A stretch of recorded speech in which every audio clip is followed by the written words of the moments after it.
Morning, Coach. Morning. Now that playoffs are finally here, especially with wrapping up the one seed late in August, is there a sense of like, all right, finally we get to turn this page, season starts now mentality? Yeah, it feels like that. Obviously, we'll know here in a little while. But I've sensed that with our team, and I think it's that time of year for everybody. We're excited to get it going. Natalie was saying she felt like there are similarities between these two teams, obviously emphasis on defense, ball movement, and being unselfish too. Do you see those kind of similarities too, and how these teams play? For sure. I mean, we both are very committed to the identities of our team. As she said, similar. The things that they value. I mean, they're better at some things than we are. And maybe we're a little better at some things than they are. But it's like, yeah, I think the the 3-point shooting, the space the floor, the share it, the defensive commitment to defending the paint, helping the helper, all those things. I think there's a lot of similarities. Coach, you built championship contending rosters in a variety of ways. What's the process of building this specific roster, and how much does it help that players want to be around Fee? Yeah, that's that part right there. That's the first step in building a roster is that you are able to talk to people because they want to play with Fee. Obviously, we have a championship organization, so those two things combined. I think when we were coming out of 23. We had a pretty strong foundation. We had turned the page off of not making the playoffs in 2022. We sort of recommitted to an identity, resetting our culture and making sure that we had across the board, players that understood how we want to play, how Fee likes to play. Fee is a extremely selfless superstar, and you've got to have that around her. We wanted to improve defensively. We wanted to improve guard play. And so when we went into it, free agency wise, while Courtney and Alana Smith may not have been everyone's number one, they were our number one. And because we thought like those were, sometimes when you go into an off season, we were starting a rookie in Diamond Miller, Dorky Uhas played a lot. We knew that we probably were a few steps away. And so you're not usually going to solve everything all at once. But we felt like those two targeted free agents would help us, continue to take us a step. And, if I sat here and told you that we knew that those couple signings would catapult us into a contender that very same year, you guys should call me a liar, because that's not what we thought we'd become. We thought we'd be really good. We projected ourselves to be a top 14 with those signings, and obviously they achieved even greater heights, and that's sort of how the team was. I was born. We had a terrific training camp.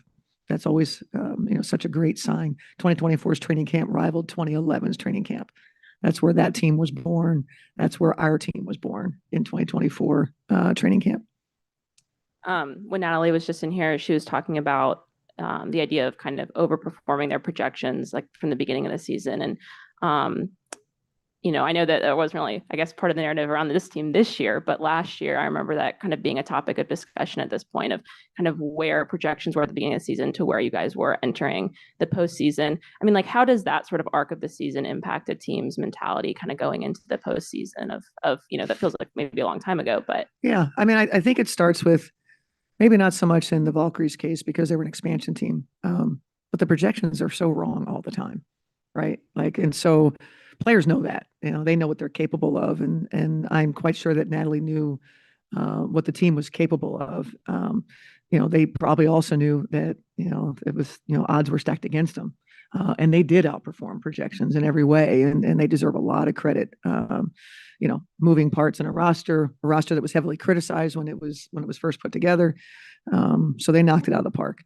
I think in terms of, projections, I know you guys feel like everybody reads all your stuff and players live and die by what you write, but they don't. And they really have this great belief in themselves and, the teams and their commitment and their work ethic. I think that that leads to the success that Golden State had and has, and in the success that we've had. Just kind of hitting on Golden State being an underdog and kind of being used to being in this position. Yeah. Can that be dangerous when you're facing a team that knows what it's like to overperform and come at you in this spot? I don't think there's any titles that would be fair to put on Golden State. They're one game away from finishing sixth. And so make no mistake about it. We don't see them as an underdog. We see them as a team that can literally beat any team in this league in a series. And any thoughts different than that would be inappropriate. This is the fifth time you guys would play Golden State. Is there a common thread that you've seen through the first 4 games of the regular season that you need to key in on? Yeah, I think we've we've gotten used to them. Stylistically, I think we've gotten a little bit better. I'm sure they feel the same way about us. But I think, for both teams, we know that our defenses are going to get us where we're trying to go. And that would still be the case for us. I asked several of the players who they thought was going to score the opening basket of the game. Most of them said Fee. Courtney said Courtney. Without giving us away your game plan, who do you think is going to score the first points of the game? Well, how much money is on it? Is this like a prop bet? So it might have something to do with it. I think that'd be called tipping if you were to tell me that. But you're asking me who I think is going to score the first basket? Yeah. I don't know. I just hope it's us. Perfect. How about that?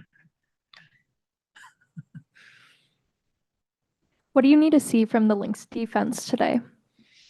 Activity in the gaps. Both teams get in the gaps, and that means we're outnumbered defensively. And if you are not active in the gaps, they're going to get open shots. And we don't want to be outnumbered. We want to limit the number of times that they're catching and shooting without a strong contest. And that's, if we can do that, I would like to say that, rebounding, we have to improve. How much we'll improve, I don't know. But, that is on our minds too. Thanks. Yep, you're welcome.